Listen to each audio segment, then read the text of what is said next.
It's good to see everybody tonight. Hope everyone's had a good day today. I've had several questions that have been submitted to me for our question and answer nights dealing with the subjects of angels and demons. And rather than approach those on our question and answer night, because these are questions that are going to take a greater amount of time to answer than what we usually have on our question and answer night, I thought that I would prepare some lessons on this subject because it's one that seems to have the interest of a lot of people. Where we're going to begin tonight in this study is by looking at the subject of demons. Now, when people think about the topic of demons, many different things come to mind. For some people, they think of a demon as some type of bad habit that we have. You know, people refer to having their little demons, things that affect them and cause bad things upon them. Others look at demons and they say, well, this is simply referring to the influence of the devil's influence upon our lives. This is a demon. And then others look at demons from the standpoint of some type of demonic spirit, a spiritual servant of Satan, which is a more appropriate way to view demons. But the questions that we're going to look at, where do they come from? Where did demons originate? What are the characteristics of demons? What's their purpose? Why are there demons? And then one that has been asked a couple of different times, is demon possession still something that we see taking place today? Now, these are all excellent questions. These are all ones that are certainly worthy of our attention. And I'm going to try my best to turn to the Word of God and to give you an answer from God for each one of these questions. But the first thing that I want us to look at tonight as we enter into this study is the definition of a demon. Strong's Bible Dictionary defines a demon as a spirit, a being that is inferior to God, but is superior to men. An evil spirit, or the messenger or minister of the devil. Now, with that definition in mind, let's talk about the origin of demons for just a few moments. First, I want us to realize that there is only one devil. The Scriptures, if we read certain translations of God's Word, we find the term devils being used. Well, this is simply in reference to what we generally know as demons. It's not talking about there being more than one devil. There is one devil who is known as Satan, as he's referenced in the book of Revelation, that great red dragon, that serpent of old, that deceiver. He is the devil. However, the Scriptures reveal to us that there are many demons. Now, I wish that I could stand here before you tonight and give you a definitive answer of where demons came from. I wish that I could stand here and turn to a passage of Scripture that tells you exactly what demons are all about. But there are many things about demons that have not been revealed to us. However, I believe that we can turn to multiple passages of Scripture that help us in making a more educated guess to the answers of some of these questions. And I believe that we can narrow down this question of the origin of demons to two possibilities. And one of these, I believe, is a more substantial possibility than the other. And we'll address that here in just a few moments. First, some believe that the demons are fallen angels, as referenced by a couple passages of Scripture. The first comes to us from 2 Peter chapter 2 and verse 4.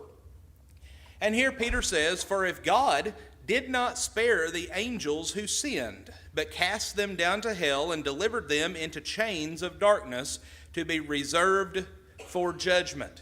And then we go over to the little one-chapter book of Jude. In Jude verse 6, it says, "And the angels who did not keep their proper domain, but left their own abode, he has reserved in everlasting chains under darkness for the judgment of the great day. Now, what I want to share with you tonight, there are at least 4 reasons why I believe this to be the origin of demons.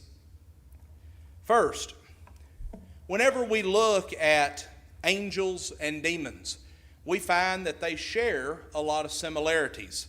Whenever we look at Hebrews chapter 1 and verse 14, it's revealed to us that they are all spirits. Notice it says, "Are they not all ministering spirits sent forth to minister for those who will inherit salvation?" This is referring to angels. All angels are spirits. Well, what are demons? They are evil spirits. So we see a similarity there between angels and demons. But secondly, in these verses that I shared with you just a few moments ago from 2 Peter and also from Jude, it reveals to us that these demons had free will, that they had the ability to choose whether they would be good or whether they would be evil. And they decided that they would follow the path of evil. And so it is very possible, you notice what we see in Jude 1 and verse 6 there, it talks about them being reserved in chains, them being reserved for judgment. Now, it is very possible that during the first century, God allowed some of them to be released from their chains in order for them to come into this world so that He could prove His power by allowing certain individuals to have the power to cast out these demons in order to prove His word. But thirdly, we find another reason that comes from the fact that the devil and his angels were told that they were cast out of heaven. They were originally there. They were originally a part of that heavenly host. But because of their rebellion, because they sinned, because they were not satisfied with the abode that they were in, they were cast out from heaven. They were cast down to earth. Revelation 12 and verse 9 says, "So the great dragon was cast out," referring to Satan, "that serpent of old, called the devil and Satan, who deceives the whole world. He was cast to earth, and his angels were cast out with him."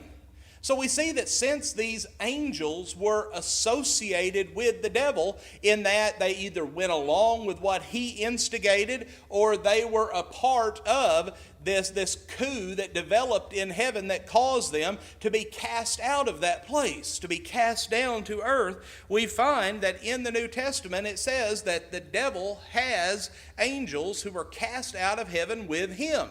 So it's logical to look at this as well as some of these other things that I've shared with you and say that these fallen angels more than likely are the ones that we find referred to as demons. But also the fourth reason that we see is in the fact that these demons recognized who Jesus is. They knew, without him revealing it to them, they knew that Jesus is the Son of God. They confessed that publicly before many people would even admit this. And you remember that in these instances where the demons would confess who Jesus was, he told them, don't say that. Don't tell people about this. And the reason that was because he did not want evil endorsing him. He did not want people placing their faith in him on the word of a demon. But again, this knowledge that Jesus is the Son of God is certainly knowledge that would have been known by the angels in heaven and even those who had been cast out of heaven. So again, we see that this scenario is one that fits very well into what we have revealed to us about demons. But there's a second point of view. And mind you, I mentioned just a few moments ago that I personally believe that this first view that I shared with you to be the one that is more logical. But there is a second point of view where some believe that demons are those who have died, those who were classified as unfaithful, and those who have been reserved in torment for the day of judgment. Now, once we die, we understand that we are no longer in bodily form. We talked about that this morning. But instead, we take on a spiritual form. Demons as well are in a spiritual form. And certainly it is possible, and God had the ability to do so if it is what he so desired, that he could have pulled some of the wicked people out of torment and sent them to earth in the form of demons.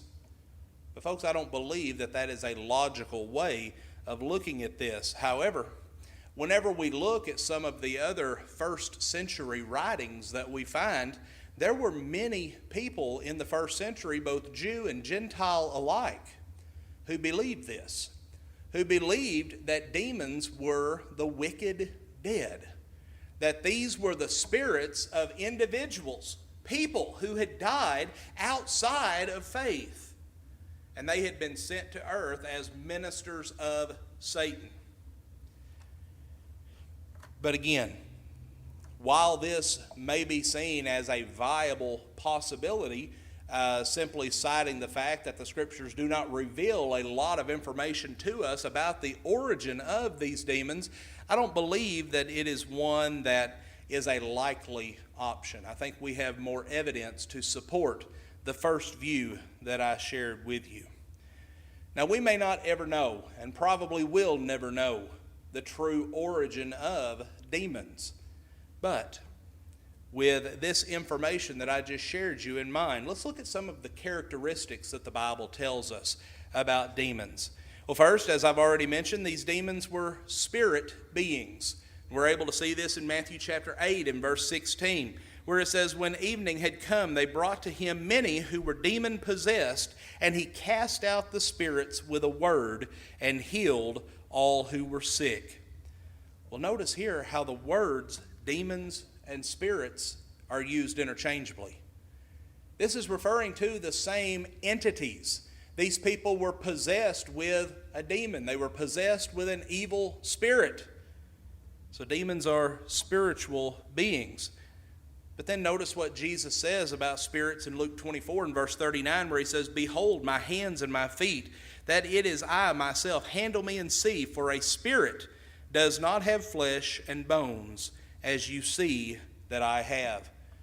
So in looking at this concept that we see of spirits, whenever we read of spirits in the New Testament, do we ever read of them having a physical body? Do we ever read of them having any type of physical form whatsoever? No. They have come in and they have taken over the physical form of another person. They have come in, and to use the terminology that we use today, they have possessed another individual. Why? Because they do not have a form. They are a spiritual being. And Jesus just acknowledges this. Jesus says that spirits, they do not have flesh. They're different. In Luke 8 and verse 32, it's revealed to us as well that more than one of these evil spirits could inhabit or possess one individual. It says, "And certain women who had been healed of evil spirits and infirmities," but then he introduces us to Mary Magdalene. He says, "Mary called Magdalene, out of whom who had come 7 demons." 7 demons were possessing this woman at one time. And then, more than likely, the most famous of all accounts that we find of Jesus driving demons out of an individual comes to us from Mark chapter 5. And we won't read this whole account tonight. But you may remember Jesus arrives in the country of the Gadarenes, and as he steps out of the ship onto the shore, a man comes running out of the tombs. It says that this man, that he's naked, he's filthy, he's been cutting himself with stones, he's crazy, he's out of his mind. Why? Because he was possessed with demons. And it says that this man come running down to him, and the demons speaking through this man said, "Jesus, what are you doing here? Why are you bothering us?" Paraphrasing here. Why are you bothering us? What would you have to do with us, Jesus, the Son of God? Well, Jesus started at that point telling these demons to come out of this man. Well, as the demons continue to speak to Christ and continue to beg him not to do this, Jesus asks a question. He says, "What is your name?" And the demons answered and said, "Legion, for we are many." Now, this does not tell us exactly how many demons were in this man, but a Roman legion of soldiers could have up to 1,000 men in that command. So these demons were saying, we are many that were possessing this individual. Now, both Mark and Luke focus in on just this one man, this man Legion. Matthew's account tells us that there was more than one demon-possessed man. There was another individual there, but apparently this man was not possessed with as many demons, or the casting out of these demons was not as substantial as what we see with Legion. But nevertheless, what we find is that here was a man who had been completely taken over by demons. He had completely lost control of his faculties. He did whatever the demons told him to do. He had been cast out of society. He was harming himself physically. He was living in the tombs, a place where no logical person would determine to live. But then we also have an account in Mark chapter 9. And folks, while the story of Legion is a very sad story, the account that we find in Mark chapter 9 is even more sad. For there was a young boy that was brought to Jesus. And this young boy was possessed with a demon. And from what the people revealed to Jesus was that from a very young age, this demon had done everything in its power to try to take this boy's life. It says there were times that it would cause him to jump into a fire. Other times he would get into water. He would fall down and he would begin to convulse. This child was living a terrible, terrible life. And the reason that was because this demon had come in and possessed him. But what we have to understand is that the whole purpose of demon possession was to prove that God's power is superior to Satan's power. You may remember that in the book of Job, when God and Satan were talking about Job, God gave Satan the authority to tempt Job up to a certain threshold. And that was that he could not take his life. Now, he could cause him to suffer tremendously. And he did cause Job to suffer tremendously. But he was not allowed to go to that ultimate end. And folks, this is just another sign that Satan's power is limited, but that God's power is superior. But also in this, we see that the demons had the ability to think, they had the ability to reason, they had the ability to feel emotion. We see this most strongly in James 2 and verse 19, where James says, "You believe there is one God, you do well, for even the demons believe and tremble." The word tremble here has a literal meaning of being stricken with awe and terror. We go back and we look at this story that I shared with you just a few moments ago about Legion. The demons were afraid. They were begging with Jesus, don't cast us out of this man. And they became so desperate that they said, send us into this herd of pigs. Send us into a herd of swine. Do anything but cast us out and keep us from continuing on in this course that we're taking. Well, Jesus allowed that to happen.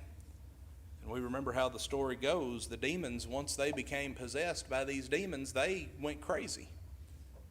They ran down a hill, went out into the sea, and they all drowned. So again, we see that the power of God was superior. In that even though he allowed the demons to go into this herd of swine, he knew ultimately what was going to happen. So his will still came to be. Something else we learn about the characteristics of demons, we read about in Matthew chapter 12, beginning in verse 43, where it says, "When an unclean spirit goes out of a man, he goes through dry places seeking rest and finds none. Then he says, I will return to my house from which I came. And when he comes, he finds it empty, swept, and put in order. Then he goes and takes with him 7 other spirits more wicked than himself. And they enter and dwell there. And the last state of that man is worse than the first. So shall it also be with this wicked generation. So it shows us here that demons had the ability to leave the one that they were possessing for a time, to go out, to wander around, to seek somewhere else to go, and then they had the ability to go right back to where they had left. They had the ability, even if that person, being devoid from that demon, had begun to get their life together, they had the ability to go right back where they were before. But notice this. It says that they were able to join together with other demons. It says they had the ability to take with them 7 other spirits, even more wicked than they were, to take and infiltrate that person's life. One last characteristic that I want to share with you tonight. And this is one that I almost view from a position of comedy in the way that this transpired. When the Apostle Paul was at Ephesus, he was accused of working unusual miracles in Acts 19 and verse 11. Well, these unusual miracles that he was performing was he was casting out demons. Well, there in the city of Ephesus, there were 7 Jewish men, and they were claiming to have the ability to cast out demons as well. Well, in order to try to disprove what Paul was doing, there was a man that was brought to them, and whenever they tried to cast the demon out of this individual, in the name of Jesus, mind you, they were trying to prove that they were doing this in the very same way that Paul was doing this, because they wanted people to follow them. They wanted the same popularity, the same acclaim that Paul was getting. Well, they decided that they were going to give it a try in the same way. Well, guess what? Nothing happened. Nothing happened. Notice Acts 19 and verse 15. And the evil spirit answered and said, Jesus I know, and Paul I know, but who are you? Who are you? Folks, the demons were afraid of Jesus. They were afraid of Paul, but they weren't afraid of these men. They said, we don't have any idea who you are. Now notice this. Verse 16, then the man in whom the evil spirit was leaped on them, overpowered them, and prevailed against them, so that they fled out of that house naked and wounded. As we would say today, they ran out of there with their tail tucked between their legs. Because this man with the demon, he was given strength beyond that of a normal human being. And he whipped up on these men. He said, I don't know you. I don't know who you are, what you're claiming to do. You don't have any authority over me, and I'm going to prove it. And he beat these individuals up. And they ran off. Once again, proving that only God had power over these demons. Mere men did not. You see, they were using the right name. And we're going to talk about this a little bit more in a future lesson. They were using the right name. They were claiming to be casting out demons in the name of Jesus. But they were not doing this with the right intent. They were not doing this with the authority of Jesus. And as a result of this, they were put in their place in a very strong fashion. So we see that there are many characteristics that are revealed to us in the New Testament about demons and about what they are and how they function. In our next lesson that we're going to examine next Sunday night, we're going to talk about some of the purposes of demons. What were the reasons why that God allowed demons to come in and to possess certain individuals? But tonight, as we bring this lesson to a close, I'd like for each one of us to stop and pause and to reflect upon our spiritual condition.